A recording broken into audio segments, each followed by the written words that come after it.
오늘은 그날 그 우물가란 제목으로 함께 말씀을 나누고자 합니다. 여러분 제가 2008년도에 미국에 가기 위해서 비자 심사를 가게 되었습니다.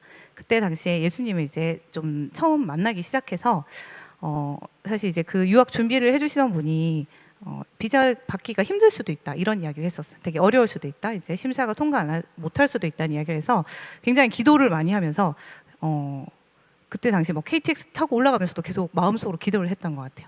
그래서 이제 그 대사관에 도착해서 대기실에 앉아 있었어요. 대기실에 앉아 있으면 이제 대사들이 이렇게 창구가 있어가지고 한 명씩 가서 이제 부르면 가서 이제 심사를 하는 것입니다. 그런데 이제 창구가 두 개 열려 있었는데 하나는 굉장히 이제 인터뷰를 가면 나오지를 않는 거예요. 오래 걸릴수록 떨어진다는 말이거든. 거의 이제 좀 어렵다는 말인데 순서가 다가오는데 왠지 제가 거기에 이제 다음에 제가 거기 걸리는 순서인 거예요. 그래서 굉장히 마음이 떨렸습니다. 그래서 또 기도를 하면서 저기 안 걸려야 되는데 이런 마음을 가지고 있었는데 그때 갑자기 다른 창구가 하나 이렇게 열리면서 이제 완전 백인 아저씨 이제 대사님 나오시면서 이제 저를 부르시는 거예요. 그래서 갔습니다. 갔더니 이제 통역사가 이제 있긴 있었어요. 그분이 한국어를 엄청 잘하시는 건 아니었던 것 같아요. 그래서 이제 미국에 왜 가려고 하느냐? 왜냐면 제가 그때 대학원을 이제 입학 허가를 받은 게 아니라 어학원으로 이제 먼저 가려고 심사를 받은 거였어요. 그래서 나중에 대학원을 가고 싶다 이렇게 미국에서 이야기를 하니까 그럼 만약에 대학원 떨어지면 어떻게 할 거냐? 그래서 그러면 한국에 돌아와서 또 대학원을 가고 싶다 이렇게 이야기를 했어요. 그랬더니 그분이 이제 엄청 서투른 한국어로 열심히 하세요 이러면서 이제 도장을 찍어 주셨습니다. 비자에. 근데 무려 보통은 어학연수로 가면 1년밖에 못 받는데 5년을 찍어 주신 거예요. 그래서 되게 감사한 마음으로 돌아온 기억이 있습니다. 여러분, 저에게 일어난 이 일이 우연일까요? 아니면 제가 기도하고 한 덕에 하나님이 섭리를 보여주신 것, 섭리 안에 있었던 일일까요? 근데 우리가 돌아보면 우리 인생의 이 중요한 장면들은 좀 치밀한 이 계획표가 아니라 이렇게 좀 우연처럼 보이는 순간들로 채워진 경우가 맞는 것 같습니다. 오늘 본문은 사실 우리가 우연이라 부르는 이 일들의 좀 무대 뒤를 보여주는 장면이라고 할 수 있습니다. 그런데 그 무대 뒤를 보고 나면 솔직히 이런 질문이 생길 수도 있죠. 하나님이 어차피 다 계획해 놓으셨는데 그러면 굳이 내가 기도할 필요가 있나? 어차피 짜여진 대본대로 흘러갈 텐데 내 기도가 뭘 바꾸겠냐는 그런 생각이 들 수도 있죠. 그래서 오늘 우리는 이 질문을 한번 던져보려고 합니다. 만약 우리가 하나님의 섭리 안에 있다면 우리는 왜 기도해야 하는가? 여러분, 영화 스포를 당하고 나면 이 주인공의 위기 앞에서도 우리가 별로 불안하지 않습니다. 왜냐하면 결말을 아니까. 오히려 조금만 더 견디면 되는데 지지 마라 하면서 좀 오히려 응원하게 되는 거죠, 주인공을. 하지만 정작 그 화면 속의 주인공은 모릅니다. 당장 이 겪고 있는 이 힘든 장면이 전부이기 때문이죠. 사실 오늘 창세기 24장도 딱 그렇습니다. 이 말씀을 읽는 우리는 하나님의 이 섭리 안에 있다는 거, 그 스포일러를 다 보고 온 관객인 거죠. 그래서 본문에 나오는 처녀가 그 종이 찾는 리브가라는 것도 알고 하나님이 저 무대 뒤에서 타이밍을 딱 완벽하게 맞추고 계시는 걸 다 보게 됩니다. 하지만 그 이야기 속 진짜 주인공인 여기 아브라함의 종은 아무것도 모르는 거죠. 이 아브라함의 종은 이제 아브라함으로부터 내 아들 이삭의 그 신부감을 저 먼 고향 땅에 가서 내 친족에게서 찾아오라는 이 미션을 받고 사실 자기가 살던 데서 한 달 동안 거의 800km를 걸어왔습니다. 말하자면 부산과 서울을 차로 왕복하는 거리입니다.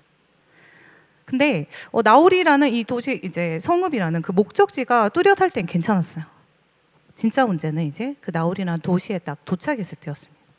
사실 아는 사람도 없고 뭐 어디로 가야 될지 주소도 없고 뭐 누굴 찾아야 되는지 사진도 없이 이제 그냥 우물가에 서서 대체 누구를 만나야 이삭의 아내를 찾을 수 있는지 알 수 없는 진짜 막막한 상태가 된 것입니다. 그래서 우리 인생이 어떻게 보면 이 종과 같습니다. 하나님은 우리 삶을 향한 그 선하고 완벽한 그 계획을 지고 계시지만 우리 손에 쥐어진 건 오늘이라는 이 한 페이지뿐인 거죠. 그래서 사실 당장 내일 무슨 일이 일어날지 알지를 못합니다. 바로 그렇기 때문에 이제 결말을 모르는 우리는 그 결말을 다 알고 계시는, 완벽히 알고 계시는 그분의 손을 잡아야 하는 거죠. 그리고 기도는 그 끝을 모르는 인생이 이제 끝을 아시는 하나님의 손을 붙잡는 일인 것입니다. 그래서 오늘 이 종의 그 하루를 따라가면서 좀 앞이 보이지 않는 우리 삶 가운데 그 하나님의 인도하심을 경험하기 위한 그 기도의 태도를 좀 함께 나누고자 합니다. 여러분 방금 말씀드린 것처럼 이 종이 지금 마주한 현실은 좀 그야말로 좀 불가능에 가까운 미션이었어요. 그 한 달 동안 걸어와서 마침내 목적지에 도착했는데 이제 완전 막막한 상황인 거죠. 어떻게 보면 그 이삭의 아내 찾기는 뭐 목사님 저한테 네 남편감을 서울에 가서 찾아와라 이런 거랑 뭐 비슷한 거죠. 말하자면 그 모래사장에서 바늘 찾기와 같은 느낌인 것이에요. 그래서 그런데 만약 보통 사람이라면 이 순간에 어떻게 했을까요?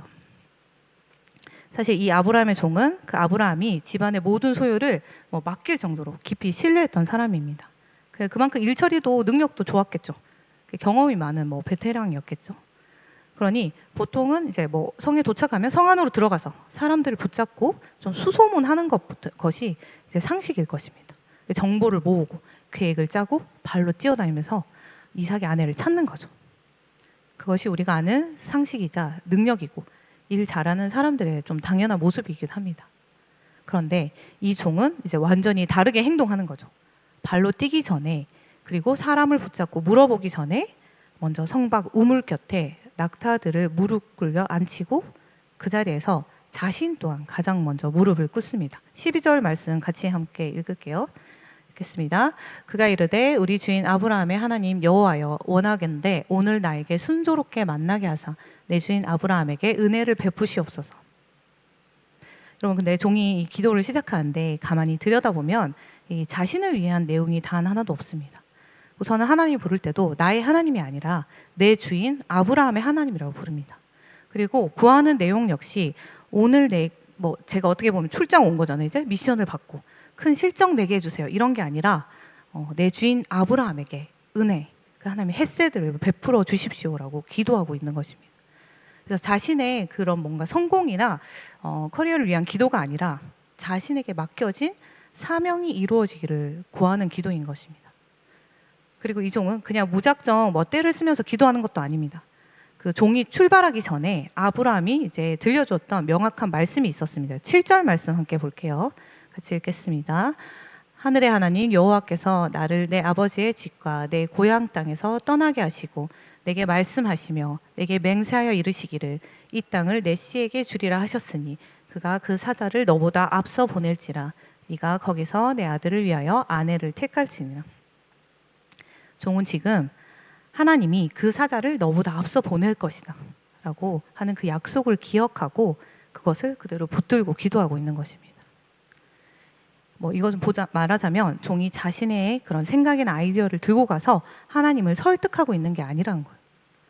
하나님이 이미 하셨던 그 약속을 의지해서 하나님 약속하셨던 대로 오늘 여기서 일해 주십시오라고 구하는 것입니다. 그래서 여러분 순서가 정말 중요합니다. 내 계획을 다 짜놓고 하나님 이렇게 해주세요라는 기도가 아니라 그 하나님의 약속에서부터 출발하는 기도인 거죠. 그리고 이 종은 매우 구체적으로 기도하기 시작합니다. 14절 말씀 함께 읽을게요. 한 소녀에게 이르기를 청하건대 너는 물동이를 기울여 나로 마시게 하라 하리니 그의 대답이 마시라 내가 당신의 낙타에게도 마시게 하리라 하면 그는 주께서 주의 종 이삭을 위하여 정하신 자라 이로 말미암아 주께서 내 주인에게 은혜 베푸심을 내가 알겠나이다. 그냥 막연하게 알아서 잘 되게 해주십시오가 아니라 내가 오늘 당장 좀 어떻게 한 걸음 내디딜 수 있을 만큼 구체적으로 기도하고 있는 거예요. 여러분 우리는 보통 언제 기도하나요? 저도 그렇지만 문제가 닥치면 기도가 마지막 수단으로 쓰일 때도 많습니다. 내가 할 수 있는 거 다 해보고 다 생각해보고 뭐 알아볼 수 있는 만큼 다 알아보고 뭐 인맥도 다 동원해보다가 그래도 진짜 안 되면 그제서야 하나님 이제서는 할 수 있는 게 없어요. 하나님 도와주세요 하며 그때 무릎 꿇을 때도 많습니다. 말하자면 기도가 최후의 보루가 되는 것이죠.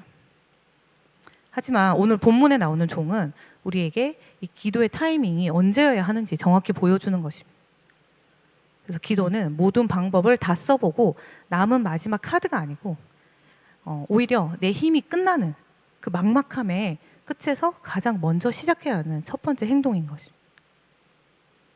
그래서 내 삶에 갑자기 감당하기 힘든 어려움이 뭐 찾아오고 사방이 꽉 막힐 때 우리가 제일 먼저 해야 하는 건 이 불안함에 당장 눈앞에 해결책을 찾아 헤매는 게 아니라 하나님 앞에 무릎 꿇고 기도하는 것입니다. 근데 여러분, 뭐 내 힘으로 방법을 알아본 게 나쁜 것은 아닙니다. 오늘 말하는 건 순서의 문제입니다. 누구 앞에 먼저 서느냐의 차이인 거죠. 솔직히 문제 생기면 우리 다 나름대로 자기만의 문제를 풀어나가는 방식이 있습니다. 뭐 일단 우리도 운전 시작하면 지도 앱을 켜서 이제 최단 거리를 찾듯이 머릿속으로 이 상황을 빠져나갈 가장 빠른 길을 치열하게 계산해 보기도 합니다. 그래서 친구한테 하소연도 하고 경험 많은 선배나 뭐 부모님 찾아가서 조언도 구하기도 하죠. 그러다가 도저히 해결이 안 되면 맨 마지막에 하나님을 찾습니다. 하나님이 늘 우리 인생의 순번의 맨 끝자리에 밀려 계시는 거죠. 그런데 오늘 이 아브라함의 종은 우리한테 그 순서부터 당장 뒤집어야 함을 보여주는 것입니다. 우리가 먼저 발버둥 치기 전에 먼저 무릎 꿇으라는 것입니다. 내 삶의 첫 자리를 하나님께 먼저 드리라는 이야기입니다. 그런데 이 종이 엄청 구체적으로 기도를 하잖아요. 이 기도에 하나님이 어떻게 응답하는지 보니까 굉장히 구체적으로 응답을 하십니다. 15절에서 16절 말씀 같이 읽을게요. 같이 읽겠습니다. 말을 마치기도 전에 리브가가 물동이를 어깨에 메고 나오니 그는 아브라함의 동생 나홀의 아내 밀가의 아들 부두엘의 소생이라. 그 소녀는 보기에 심히 아리답고 지금까지 남자가 가까이 하지 아니한 처녀더라. 그가 우물로 내려가서 물을 그 물동이에 채워가지고 올라오는지라. 여러분 15절 처음에 보면 말을 마치기도 전에, 말하자면 기도의 아멘이 끝나기도 전에 응답이 그냥 걸어오고 있는 거예요. 이미. 그래서 이사야 65장 24절에 하나님이 이렇게 말씀하세요. 그들이 부르기 전에 내가 응답하겠고. 그러니까 그 말씀이 지금 그대로 눈앞에 일어나고 있는 거예요. 하나님은 이 종이, 아브라함의 종이 우물가에 도착하기 전부터, 아니 그 가나안 땅을 출발하기 전부터 리브가의 그 발걸음을 그날, 그 시간, 그 우물로 향하게 하고 계셨던 것입니다. 근데 여러분, 지금 이 모든 상황이 끝나고 그것을 기록해 놓은 이 말씀을 읽는 우리에게는 이 모든 게 보입니다. 그래서 오늘 본문 말씀은 우리에게 먼저 알려주는 거죠. 이 처녀가 그 사람이야, 리브가야. 그 부두엘의 딸이고 아브라함의 친척이야. 이 처녀가 답이다. 그러니까 우리는 무대 뒤를 다 보고 있는 거죠. 그런데 종에게는 무엇이 보이나요? 그냥 물동이를 맨 한 처녀가 그냥 걸어올 뿐인 것이죠. 뭐 이름표가 달린 것도 아니고, 그렇다고 갑자기 막 리브가 걸어오는데 하늘에서 막 종이 울리면서 막 빛이 내려오고 막 하나님께서 음성으로 이 사람이다라고 하지 않는 거죠. 이 사람이 그 사람인지 아닌지 종은 아직 아무것도 모르는 거죠. 응답이 이미 도착해 있는데도 그의 눈에는 아직 응답으로 보이지 않는 것입니다. 하나님은 이미 일하고 계신데 내 눈에는 안 보이는 그 우리의 현실과 좀 똑같은 거죠. 그래서 응답이 바로 하나님 응답이 우리 옆을 지나가고 있는데도 우리는 스스로의 조급함에 눈이 가려 알지 못할 때가 많은 것입니다.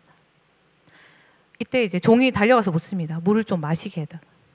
그러자 이제 리브가가 급히 망설임 없이 이제 물동이를 내려놓고 마시게 합니다. 그리고 그 종이 기도한 대로 청하지도 않았는데 이렇게 말하는 거죠. 당신의 낙타들을 위해서도 물을 기르리이다. 여러분, 낙타가 10마리여도 이번에 알았는데 낙타가 한 번에 먹을 수 있는 물의 양이 몇 리터인지 아십니까? 최대 100리터까지 먹는다고 합니다. 한 번에. 그래서 말하자면 카페에서 파는 그 벤티 사이즈 음료를 한 200잔을 한 번에 마실 수 있답니다.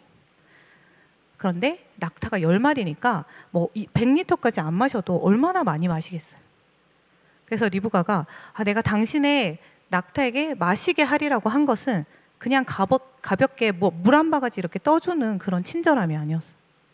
그 우물물 조그만 두레박으로 땀을 뻘뻘 흘리면서 수백 번을 무한 반복해서 길어 올려야 하는 그 엄청난 중노동이었습니다. 그것도 오늘 처음 본 낯선 이방인의 그 낙타들을 위해서 한 거죠. 그래서 이제 어떤 신학자들은 이 리브가가 이제 지치지도 않는 그 막 계속해서 움직이는 걸 보고 이제 여자 아브라함이라고도 합니다. 그래서 창세기 18장에서 아브라함이 그 나그네 3명을 대접하기 위해서 막 장막으로 달려가고 송아지를 잡고 하는 그 환대하는 그 DNA가 이 낯선 여인 이 리브가에도 똑같이 흐르고 있어서 그것이 이제 하나님께서 예비하신 사람이다, 이런 이야기도 있습니다. 그래서 종이 마음속으로 구했던 표징 그대로 한치의 오차도 없이 상황이 흘러가고 있는 거죠. 그러면 이쯤에서 종이 거의 확신을 가지고 막 법한데 21절을 보면 좀 전혀 다른 반응을 보입니다. 21절 함께 읽을게요. 그 사람이 그를 묵묵히 주목하여 하며 여호와께서 과연 평탄한 길을 주신 여부를 알고자 하더니, 종이 막 환호성을 지르거나 그 사람을 붙들고 계속 물어보지 않습니다. 입을 다물고 끝까지 침묵하면서 지켜보는 것. 속으로는 아마 심장이 터질 것 같았겠죠. 맞는 것 같은데. 하지만 성급하게 결론을 내리지 않습니다. 바로 하나님의 타이밍을 앞지르지 않는 그런 신중함을 보여주는 것입니다. 그래서 분위기에 휩쓸려서 상황을 몰아가지도 않고 내 생각과 기준으로 결과를 미리 재단하지도 않는 태도인 거예요. 근데 우리는 좀 어떤가요?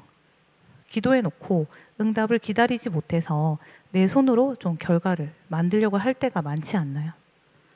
어쩔 때는 마음에 둔 답이 따로 있어서 상황을 그쪽으로 억지로 끌고 갈 때도 있습니다. 그래서 문이 닫혀 있으면 막 어떻게든 비집고 열려고 하거나 아닌 것 같은 신호가 와도 못 본 척 하기도 하죠. 그래서 그건 인도받는 게 아니라 내 답안지에 어떻게 보면 하나님의 그 결재만 강요하는 것입니다. 사실 살아가면서 그 하나님의 응답을 기다리거나 이 기다림의 시간을 견디는 게 참 쉽지는 않습니다. 왜냐하면 주변을 보면 다들 나보다 앞서가는 것 같기도 하거든요. 누군가는 벌써 자리를 잡은 것 같기도 하고 누군가는 원하는 목표를 이룬 것처럼 보입니다. 그래서 나만 멈춰 있는 것 같고 내 인생의 응답만 늦어지는 것 같은 그 조급함이 우리 마음을 흔들 때도 많습니다. 하지만 여러분, 오늘 종이 보여주는 것은 응답이 빨리 오는 비결이 아니라 응답이 올 때까지 흔들리지 않고 침묵하며 서 있는 그런 영적 성숙함입니다. 그래서 여러분 기억하시기 바랍니다. 하나님의 시간표는 한 번도 늦은 적이 없습니다. 늦다고 느끼는 거는 언제나 그 하나님의 시계가 아니라 조급한 우리의 시계일 뿐인 것입니다. 그래서 인생에 만약에 10년치 지도를 다 지고 달리는 게 아니라 오늘 주신 그 한 걸음에 그 한 걸음 한 걸음을 따라 걷는 것, 그것이 진짜 기도하는 사람의 걸음이라는 것입니다. 그래서 이제 시편 기자가 이렇게 고백합니다. 하나님의 말씀은 내 발등의 등이요 내 길의 빛이라고. 여러분 옛날에 밤길에서 쓰던 등불은 멀리 비추는 그런 서치라이트 같은 게 아니었습니다. 그 저 멀리 심리 밖을 보여주지도 않아요. 그냥 딱 내가 내 디딜만 그 한 걸음만 겨우 비춰줍니다. 그래서 하나님은 되게 우리에게 인생 전체의 지도를 한 번에 보여주시지 않습니다. 그냥 오늘 걸어갈 한 걸음의 빛만 주십니다. 왜 그러실까요? 우리가 그 지도를 다 받아버리면 우리는 더 이상 그 하나님의 손을 붙잡을 이유가 없습니다. 내 눈에 다 보이니까 내 마음대로 달려갈 때. 그래서 우리는 매일 하나님께 물을 수밖에 없고 매일 그분의 손을 잡을 수밖에 없는 것입니다. 그렇게 하나님이 우리에게 정말 원하시는 것은 내가 원하는 그 응답 자체보다 그 응답을 기다리면서 매일 하나님과 교제하며 그 앞에 서 있을 우리 자신인 것입니다. 그래서 제가 그 이제 비자 심사를 가면서 알게 된 것은 이제 통과해서 기쁜 것도 있었지만 기도란 것은 이런 것이구나. 매 순간 기도가 호흡이란 것이 무엇인지를 매일 하나님 앞에 서서 기도하는 것이 무엇인지를 배운 것이었습니다. 여러분 이제 낙타가 물을 다 마셨어요. 그래서 종이 이제 준비해온 금코걸이랑 금팔찌를 건네면서 그 처녀에게 이제 묻습니다. 당신은 누구의 딸입니까? 그리고 당신 집에 우리가 하룻밤 묵어 갈 방이 있냐고. 자, 그 처녀 입에서 이제 결정적인 대답이 나온 거죠. 24절 말씀 같이 보겠습니다. 그 여자가 그에게 이르되 나는 밀가가 나홀에게서 낳은 아들 부두엘의 딸이니이다. 나홀은 아브라함의 동생입니다. 그러니까 이 아브라함의 종이 이 먼 거리를 걸어와서 이 낯선 우물가에서 처음 말을 건 처녀가 정확히 주인이 찾으라고 했던 바로 그 집안의 딸이었던 것입니다. 여러분 같으면 이 순간에 제일 뭘 하겠어요? 솔직히 막 한우상 지르고 요즘 같은 뭐 인증샷도 찍고 친구들에게 또 말하겠죠. 나 드디어 해냈어. 드디어 찾았다. 사람은 어떻게 보면 좀 일이 잘 풀릴 때 본능적으로 자기를 드러내고 싶기도 합니다. 어떻게 이런 우연이 있는가 싶기도 하고 우물가에서 기다려보자는 내 아이디어가 뭔가 통했다고 자랑하고 싶었을 수도 있습니다. 그런데 이 종이 가장 먼저 한 일은 다른 것이었습니다. 26절 말씀 같이 볼게요. 예, 그 사람이 머리를 숙여 여호와께 경배하고 그 자리에서 그 우물가 그 먼지 날린 흙바닥에서 그는 즉시 엎드립니다. 뭐 보고도 하기 전에 축하도 받기 전에 가장 먼저 하나님 앞에 머리를 숙인 것입니다. 그리고 이렇게 고백합니다. 27절 같이 읽을게요. 이르되 나의 주인 아브라함의 하나님 여호와를 찬송하나이다.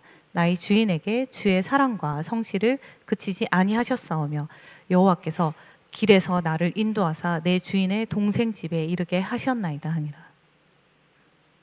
여러분, 이 고백에서 무엇이 빠져 있나요? 내가라는 말이 없습니다. 내가 뭐 눈썰미가 좋아서 알아봤다는 말도 없고 내 아이디어가 생각이 기가 막혔다는 말도 없습니다. 운이 좋았다거나 리브가가 마침 착한 친절한 여자였다 뭐 그런 환경에 대한 이야기도 없습니다. 처음부터 끝까지 주어가 하나님이십니다. 주께서 인자와 성실을 그치지 아니하셨고 여호와께서 길에서 나를 인도하셨다. 길에서 나를 인도하셨다. 이 한마디가 오늘 말씀의 전체 요약입니다. 여러분, 무대 위를 걸을 때는 한 치 앞도 안 보였어요. 그런데 응답을 받고 그 자리에서 뒤를 돌아보니 그제서야 보이는 것입니다. 이 한 달간의 그 길 위의 모든 걸음마다 하나님의 손길이 빈틈없이 묻어 있다는 사실입니다. 근데 여러분, 그렇다면 기도 응답을 받은 후 여러분의 모습은 보통 어떤가요? 이 누가복음에 보면 예수님이 나병 환자 10명을 고쳐주는 이야기가 나옵니다. 10명이 다 고쳐달라고 간절히 부르시잖아요. 구원해달라고. 그러자 이제 10명이 다 깨끗함을 받았어요. 그런데 가던 길을 돌이켜서 예수님의 발 앞에 엎드려 하나님께 영광을 돌린 사람은 몇 명이었나요? 딱 한 명뿐이었습니다. 그때 예수님 물으시죠. 나머지는 어디 있냐고. 고할 때 우리와 응답을 받은 후 우리의 모습은 어느 쪽인가요? 여러분은 응답의 자리에서 곧장 돌아 엎드리는 그 한 명인가요? 아니면 원하는 걸 얻었다고 그냥 제 갈 길을 가버리는 나머지인가요? 기도는 내가 원하는 응답을 쟁취하는 것이 아닙니다. 응답하신 분께 예배하는 거죠. 뒤를 돌아보며 여기까지 인도하신 분이 하나님이시구나 고백하는 것입니다. 그래서 구하는 기도로 시작해서 기다리는 그 기도를 지나서 찬양하고 예배하는 기도로 이어지는 것이 온전한 기도의 모습인 것입니다. 이제 말씀을 맺겠습니다, 여러분. 처음에 우리가 함께 질문했었죠. 하나님이 어차피 다 계획해 놓으셨다면 우리는 왜 기도해야 할까? 하나님이 다 준비해 놓으셨죠. 여러분을 향한 계획도 다 있습니다. 종이 우물가에 도착하기 전부터 저 무대 뒤편에서 리브가의 그 발걸음을 완벽하게 예비해 두셨죠. 하지만 종은 아무것도 보지 못하기 때문에 기도했습니다. 만약 종이 그날 그 우물가에서 기도하지 않았다면 어떻게 됐을까요? 리브가는 여전히 물동이를 메고 나왔겠지만 기도하지 않은 종에게 그 만남은 그저 운 좋게 친절한 아가씨 한 명을 잘 만난 우연에 불과했을 수도 있습니다. 똑같은 사건을 겪었어도 그것을 하나님의 은혜로 읽어낼 눈이 그에게 없었을 것입니다. 종이 미리 구체적으로 기도했기 때문에 리브가의 행동이 우연이 아니라 하나님의 그 신실한 손길한 것을 알아볼 수 있었던 것입니다. 그래서 여러분, 기도는 하나님의 계획을 바꾸는 행위가 아닙니다. 이미 내 삶에서 일하고 계시는 그 하나님의 섭리를 알아차리고 그리고 그 선하신 하나님과 발맞추어서 동행하는 그 기쁨을 누리는 과정입니다. 은혜도 마찬가지죠. 은혜는 이게 받는다고 해서 물건이 아닙니다. 관계예요. 보낸 사람이 누구인지 모르는 선물은 은혜가 아니라 그냥 우리가 말하는 재수, 행재일 뿐인 것입니다. 그래서 우리가 은혜를 경험한다는 것은 단순히 나에게 좋은 일이 생기는 걸 넘어서 그 일 뒤에 계신 하나님을 만나서 인격적인 관계를 맺는 것입니다. 여러분, 오늘 여러분이 서 있는 그 막막한 그날의 그 우물가는 어디인가요? 한 치 앞도 안 보이는 바로 그 자리에서 이번 한 주 동안은 걱정하고 내 머리로 계산하고 대책을 세우기보다 먼저 기도하시는 여러분이 되시기 바랍니다. 그리고 이번 한 주 내 삶에서 아주 사소한 부분에서라도 이 도움의 손길을 경험할 때마다 운이 좋았네 라는 말 대신에 하나님이 나를 인도하셨구나라고 소리내어 고백하는 한 주가 되시길 소망합니다. 그렇게 그날 그 우물가에서 시작된 그 하나님의 인도하심이 이번 한 주 여러분의 삶에 가득하기를 예수님의 이름으로 간절히 축원합니다.